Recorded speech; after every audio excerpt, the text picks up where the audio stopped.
ബൾട്ടി സിനിമയ്ക്ക് പോകണം കേട്ടോ. സമയം വൈകിട്ടുള്ള ഓട്ടോ ആണിത്.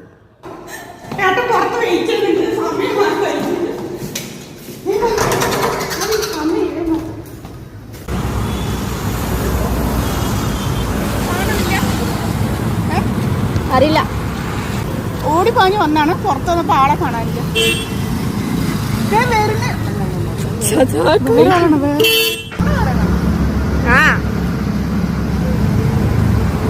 അല്ല, എവിടെ പോയി കിടക്കുന്നു രണ്ടുപേരും?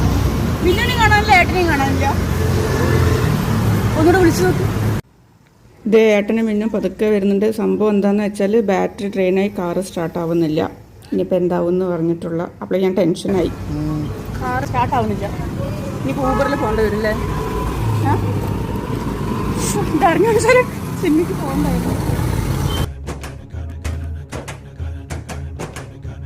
കുറേ നാളായി നമ്മളിങ്ങനെ എല്ലാവരും കൂടെ ഓട്ടോയിലൊക്കെ പോയിട്ടിട്ടോ. അപ്പം നല്ല സുഖമായിരുന്നു. കുറച്ച് ട്രാഫിക്കും കാര്യങ്ങളൊക്കെ അവിടെ ഉണ്ടായിരുന്നു.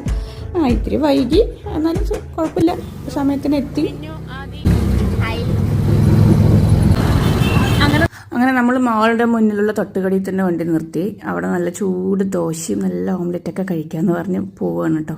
പിള്ളേർക്ക് കാണിച്ചാൽ ഈ തട്ടുകടയിൽ നിന്ന് കഴിക്കുക എന്ന് പറഞ്ഞാൽ അവർക്ക് ഒട്ടും താല്പര്യമില്ല. തട്ടുകട എന്ന് കേട്ടത് രണ്ടുപേരും മുഖം ചുളുക്കി. പറഞ്ഞിട്ട് കാര്യമില്ല, ഭക്ഷണം കഴിക്കാതെ സിനിമയ്ക്ക് പോകാൻ പറ്റില്ലല്ലോ. പിന്നെ 10 മണിക്ക് അതുവരെ വിശന്നിരിക്കാൻ പറ്റില്ലല്ലോ.